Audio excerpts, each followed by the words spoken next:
Holy shit, Scorn actually updated. So it's been over 4 months, and in fact almost 5 months since the last update, but they finally posted something, so let's dive right in.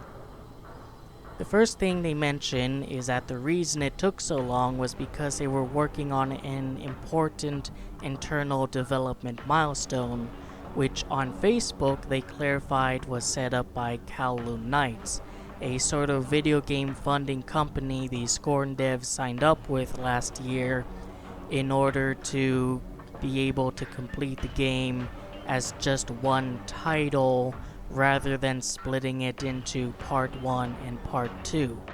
They also specify that the game will most certainly not be coming out in 2019, which I think we've all expected by now. Consider the fact that they've been working on Part 1 for years. In fact, when they launched the Kickstarter, the game was almost done even then, and then realized they have to do that again. On Facebook, they clarified that certain parts from Part 1 will be redone in order to match the quality of Part 2. Another thing they decided to talk about is the closure of Bright Locker, which was an attempt at making competition for Kickstarter that apparently never quite panned out. The reason they signed up on Bright Locker was because some people prefer to donate money through PayPal rather than credit or debit card, and Kickstarter did not allow for them to do that, at least as of the time the Scorn Kickstarter was up. I don't know if that changed or anything.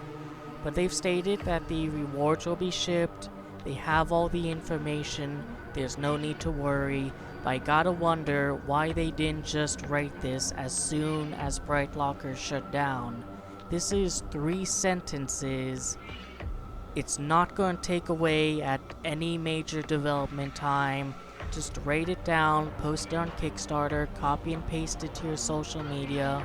It's good to give these people some information just in case they're wondering if they've wasted their money on something that isn't going to pan out for them. So yeah, but on a brighter note, they've decided to listen to community feedback where people wanted them to actually talk about what they're doing rather than just a quick "we're still working on it" statement or an attempt at assuring people that the project isn't some massive scam.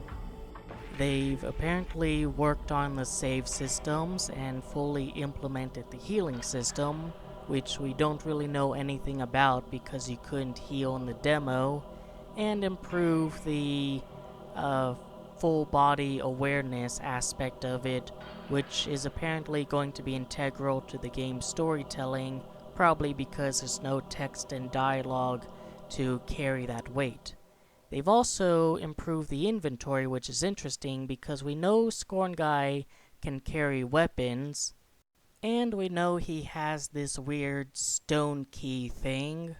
But outside of that, it remains a mystery what kind of weird items he'll pick up along his adventures.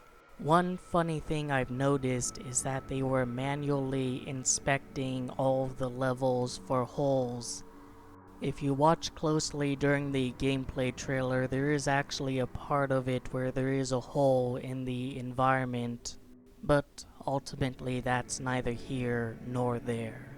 One thing I've noticed is they decide to refer to the new AI as characters rather than creatures.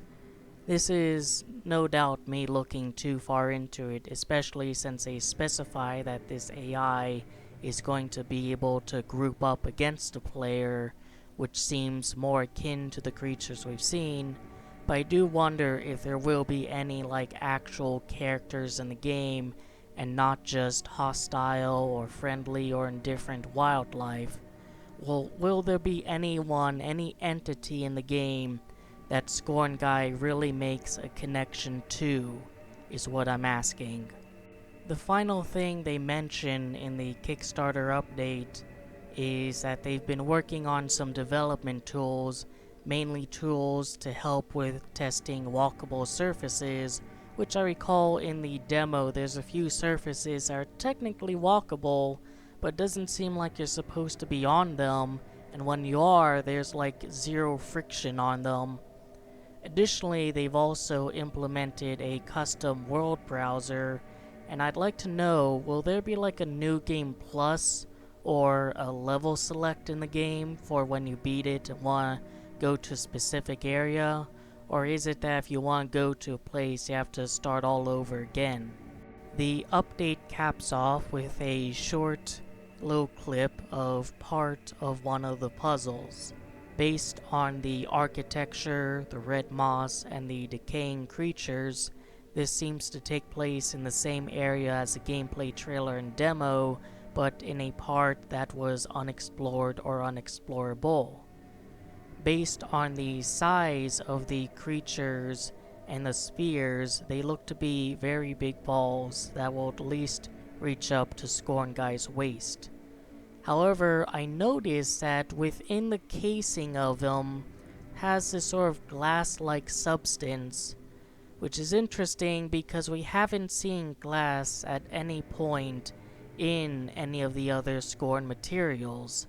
However, it could just be the same material that are on the elevator buttons from the demo. One thing I'm quite happy to report on is that the developers have finally talked about whether or not an exclusivity deal with Epic will be utilized.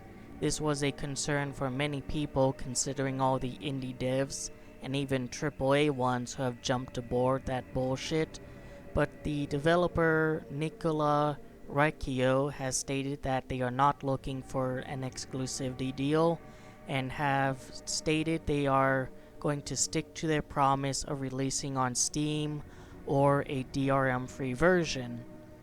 However, they are not looking for it, but Epic may be looking for them at some point in the future.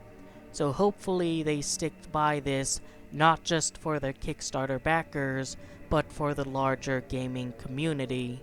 One last thing I want to talk about is how sexy the game is supposed to be. The aesthetic of the game is heavily influenced by the late Hans Rudolf Giger, and anyone who is a fan of his would know that he implemented sexuality in just about everything he drew. The xenomorph from the Alien movies is quite literally a giant black dick that goes around killing people, and presumably raping them, and yet you don't really see any sexual elements in Scorn. Now, no doubt they aren't going to be going up against Agony or even Lust for Darkness or Lust from Beyond in terms of nudity and sex, but are there going to be any of those elements in the game? On Steam, developers are able to issue warnings on the front pages of their stores about what content to expect, like sex, nudity, violence, gore. And these warnings are customizable. For example, the Sinking City here doesn't have any nudity or sexual themes going on. And neither does We Happy Few here. Visage doesn't have any gore or sex or nudity, but does have drug use, which We Happy Few didn't warn about, even though literally the whole game sort of revolves around this fictional drug, but whatever. The reason this is important is because Scorn also has its mature content description, frequent violence and gore, I think we already know that, general mature content, and also nudity and sexual content. Now, we know Scorn Guy doesn't wear any clothes in the conventional sense, but I do wonder what in the game would prompt these warnings. Maybe we'll find out in a future update, but until then, I hope you enjoyed the video, that gave you something to think about, and otherwise entertained you. Take care.